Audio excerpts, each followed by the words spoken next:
کبھی اتنی جلدی قرآن پاک مکمل نہیں ہو سکتا۔ میں نے کہا کل کہ اندھو اگر رب عقل دیتا تو تم ذرا غور کو کرتے کہ تم جب بات کرو علی کی تو پھر اپنی مثال کو دیتے ہو، بات علی کی کرتے ہو، مثال اپنی دیتے ہو۔ علی کی شان تو یہ ہے، میرے آقا امام الانبیاء نے فرمایا علی کے جو جسم کے بال ہیں وہ بھی رب قرآن کی تلاوت کرتے ہیں، وہ بھی رب قرآن کی تلاوت کرتے ہیں۔ اور عزیزان گرامی اگلا جملہ قابل غور ہے، یہ دل کی تختیوں پر حدیث پاک لکھنے ساری زندگی نہ بدے گی۔ میرے آقا امام الانبیاء صلی اللہ علیہ وسلم نے فرمایا قرآن علی کے ساتھ ہے، علی قرآن کے ساتھ ہے۔ یہاں ایک بڑی لطف بات ہے، میرے آقا امام الانبیاء نے فرمایا قیامت کا دن یہ دونوں علی اور قرآن اکٹھے میرے پاس حوض کوثر پر آئیں گے۔ اب ذرا یہاں پر توجہ کریں، عزیزان گرامی مولا کائنات تو چل کر آئیں گے۔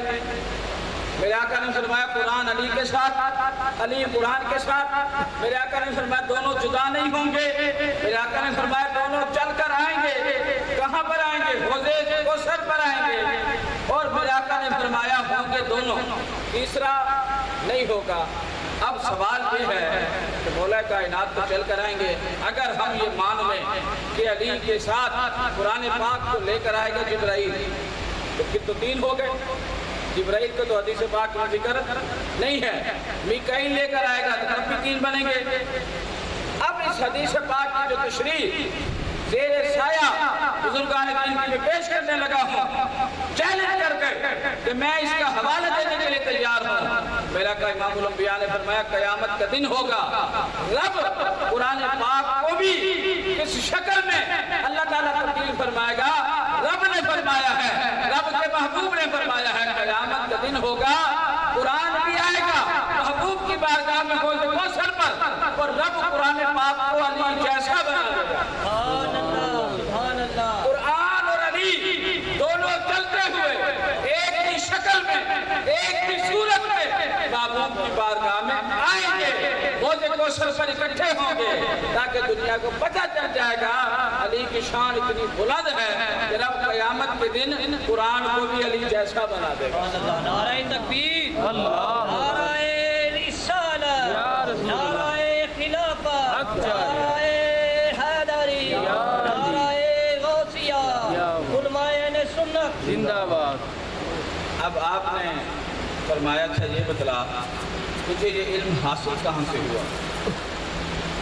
تو میں نے 500 میل دور، اب ایک قرآن پاک کا حوالہ بھی دے دوں کہ کچھ لوگ کہیں گے جتنے مختصر وقت میں علی پاک نے تلاوت بھی کر لی، کچھ لوگ کہیں گے کہ مختصر ترین ٹائم میں چند لمحوں کے اندر مولا کائنات میں 500 میل دور گئے بھی، آ بھی گئے، انڈا بھی لے آئے۔ اگر آپ قرآن کریم کو پڑھیں تو اللہ تعالیٰ نے قرآن پاک میں واقعہ بیان فرمایا حضرت سلیمان علیہ السلام کا۔ جب ملکہ بلقیس کا ذکر آیا، اللہ کے نبی نے فرمایا کون ہے تم میں سے جو تخت لے کر آئے؟ ایک جن کھڑا ہوا، قال عفریت من الجن۔ آپ نے فرمایا کتنی دیر میں لے کر آؤ گے؟ حضور آپ کی مجلس بعد میں ختم ہوگی، تخت پہلے آپ کے قدموں میں ہوگا۔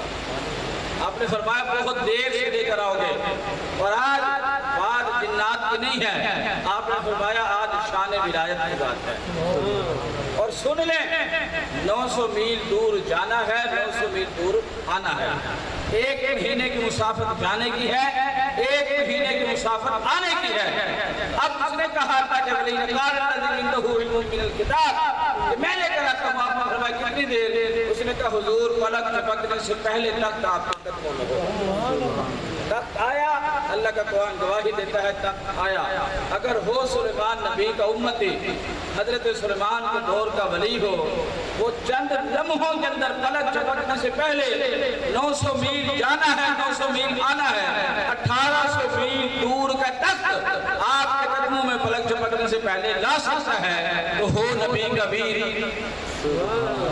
اور وہ علی، تفسیر روح البیان اگر میں پڑھوں، تفسیر روح البیان کے مصنف نے لکھا کہ میرے آقا امام الانبیاء نے فرمایا کہ رب نے 1,24,000 نبی پیدا فرمائے، رب نے ان امتوں میں جتنے بھی ولی رکھے